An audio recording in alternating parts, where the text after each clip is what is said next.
Bale, ito tutuloy ko na yung dalawang ano naman, 4 na 9.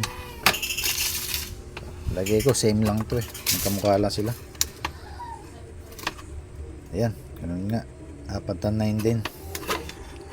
Bali, sabi naman dito sa papel, galing na natin.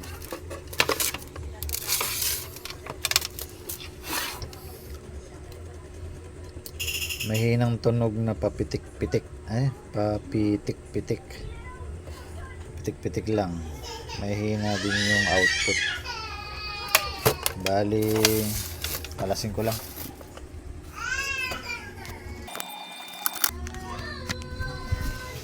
Bali, ito. Dito muna ako sa ano, medyo gamit na.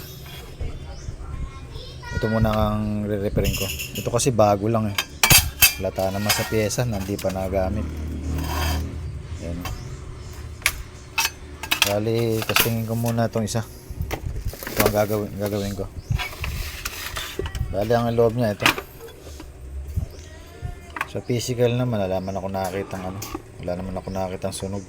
Wala naman loaded capacitor. Bali, subukan ko muna.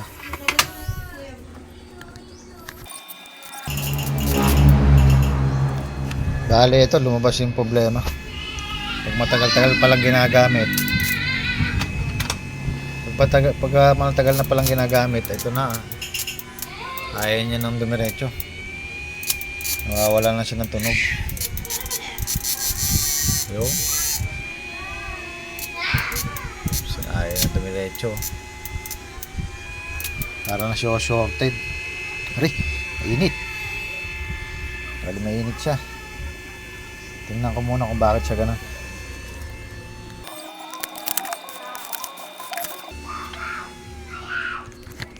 Bali, sala napansin ko talaga dito. Minsan niilaw yung ano natin, yung bulb natin, kaya lang nawawala yung tunog. Bali, ito.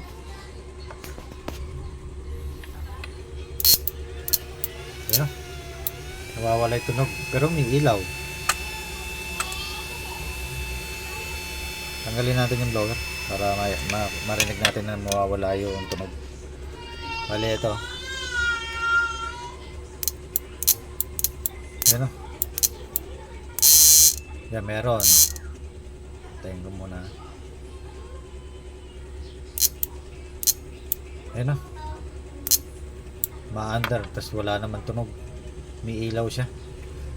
Bali, sa malamang yan, dito sa output may problema yan. Kalasin ko muna.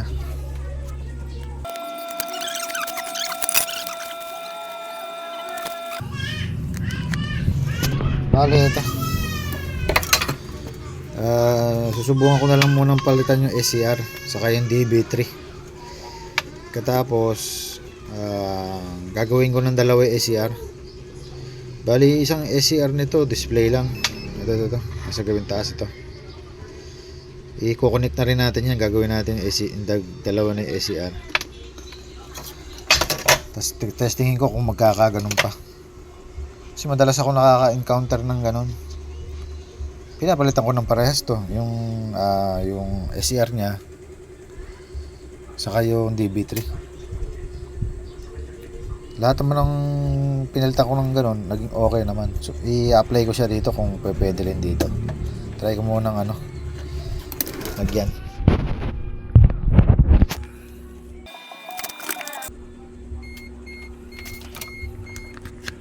Bale, ito yung nakalagay doon sa gawing taas na MOSFET, ay natin, SCR MOSFET pala nakakabit ito. Yung parang lang siya, props lang, pero buo naman siya. Buo naman yung MOSFET nito. Bali, kakabitan na natin ng parehas na SCR. Ito. Saka ito yung bagong DB3. Ito yung sa kanya, ito. Palitan ko lang. Tapos testing ko. Tapos magkakat pa pala ako dito sa board. Ayun, wala magkasama yung dulot-dulo ng SCR. Kailangan putulin to para magkaroon ng connection dito sa kabila. Lalagyan ko na lang. Jumperan ko na lang papunta ron. Lagyan ko lang.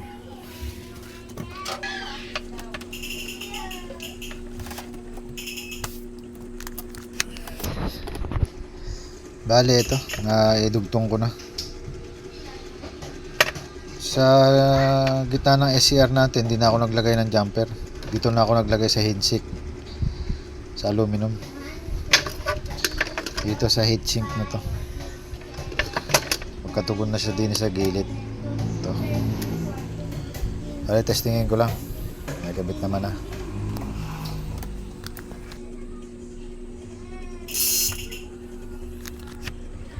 Bale, ito okay na. Kada pindot, maandar, may tunog.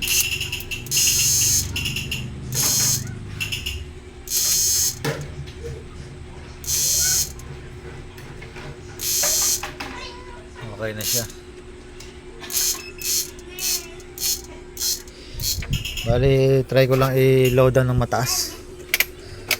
Sa 4,000. Tingnan natin kung gagana siya. On ko na. Bali, kamukha rin yung pula. Ayaw. Sa 2,000, subukan natin. Yan, maandar siya. Sa 4,000, ayaw. Bali, adjust ko rin yung ano nito. Yung protect nya. Para dumiretso siya. Ayusin ko lang.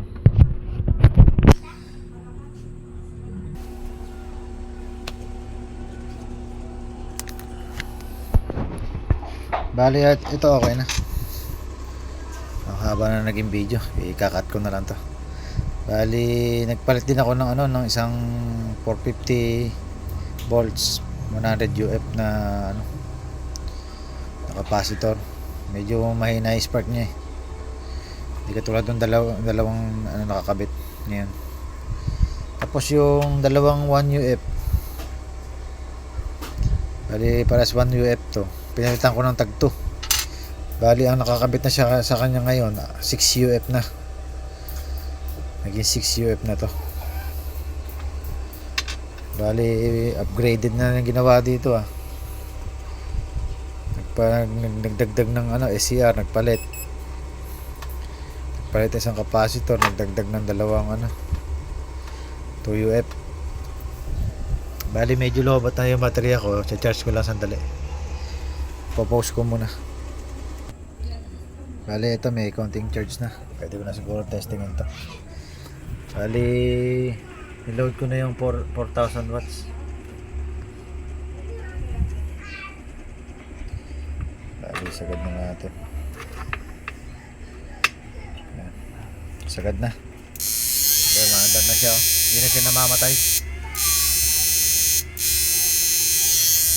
Bali ano, toto ko na doon sa ano natin, sa meter natin. Tanggalin ko muna yung blower para hindi maingay. Bali ito yung kinakain niya sa baterya. Ayun. Iisin ko lang ha. May mag shorted. Okay, testing. Bali 90 ampere, 1,000 watts. Bali yun na yung kinakain niya ngayon. Hindi naman siya gano'ng nag-iinit ngayon no? Bali itong lahat yung mga napalitan. Ito. Bali din sa inverter na to, problema niya okay na.